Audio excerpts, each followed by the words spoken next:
Welcome to The Explainer. Today, we're jumping right into a really fascinating philosophical framework.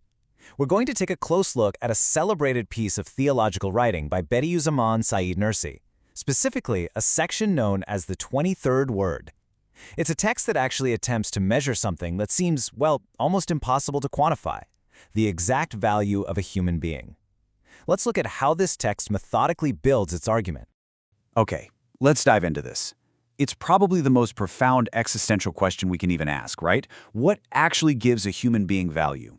I mean, are we valuable because of our physical bodies, our intelligence, our contributions to society? Or is it something entirely different? The source material we're looking at today tackles this exact question head-on, and it does so by constructing a really visually striking analogy that we are going to walk through step by step. So, to really get Nursi's argument, we first have to look at his foundational premise. The text grounds its entire framework in this specific verse from the Quran. It states that man is created on the most excellent of patterns, but is then capable of being sent down to the lowest of the low, with belief in good deeds acting as the exception. What's absolutely vital to note here is the extreme range of potential being established. The author uses this verse to set up this massive, sweeping spectrum of human worth. Section 1. The measure of human value. The source presents a stark, absolute dichotomy. On one extreme, we have the highest of the high, which the text describes as acquiring a value worthy of paradise. And then on the other side, the exact opposite, the lowest of the low, falling to a position fit for hell. The author claims that a human being's value isn't just static, it swings dramatically between these two absolute poles based on a single condition. But how does a person traverse such a massive gap? How can the exact same physical being possess such wildly different valuations? And this brilliantly illustrates our next part. Section 2, the antique art analogy. To illustrate this massive gap in value, the author brings these abstract concepts down to earth with a really grounded economic metaphor. Imagine a piece of art made of iron.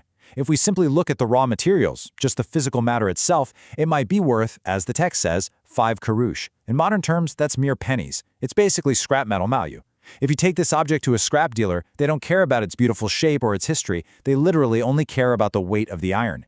But now, imagine that exact same physical object is recognized as an antique work of art. The source notes that if this piece is taken to the antiques market, ascribed to a brilliant, accomplished artist of former times, and presented with an understanding of that artist's incredible skill, its value absolutely skyrockets. It could be sold for 1 million liras. And remember, the physical iron hasn't changed by a single atom. If you compare the two, it's pretty clear. Scrap iron is valued purely for its temporary, raw physical matter.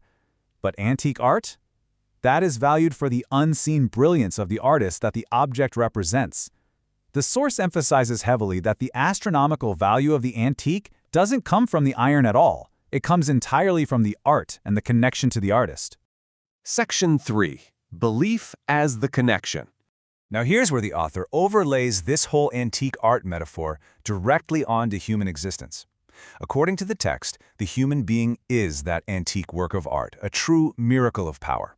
And belief is defined very specifically here. It's not just an internal thought or some cultural label.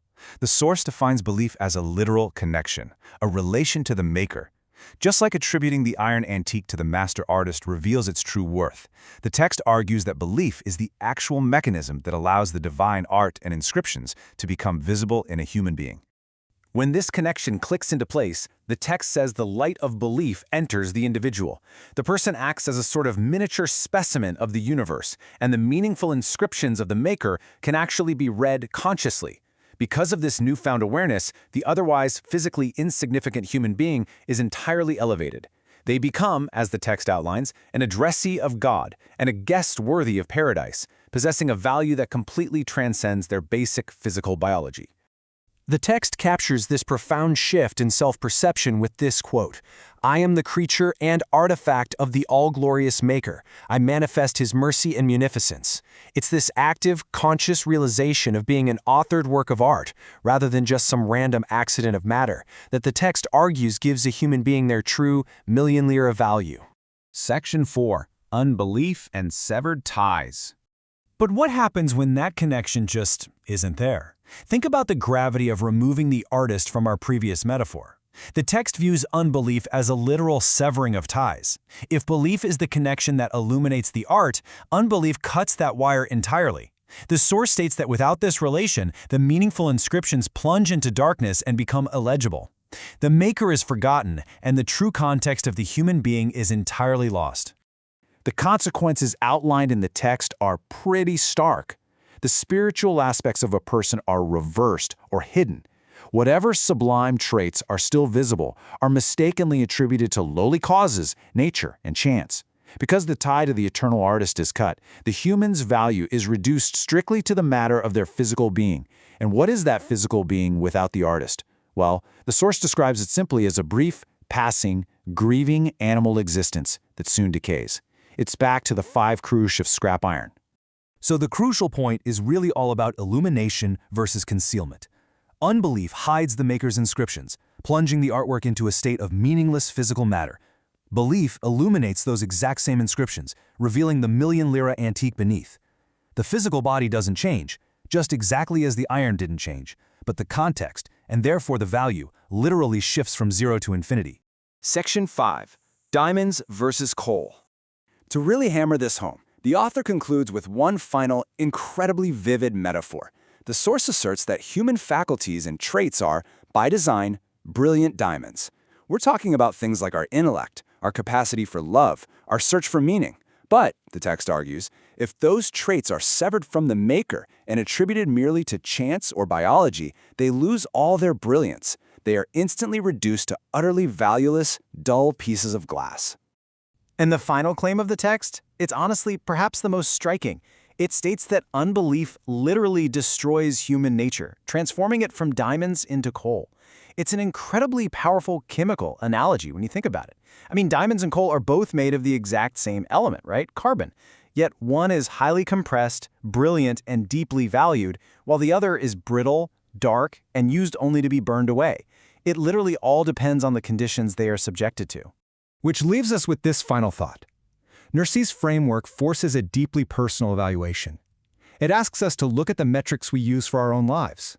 Are we defining our worth by the temporary, physical matter that will eventually decay, the 5 cruche of scrap iron?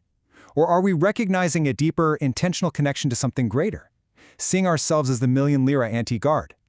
It's a fascinating lens through which to view human existence, and for sure one that leaves us with a whole lot to think about long after this explainer ends.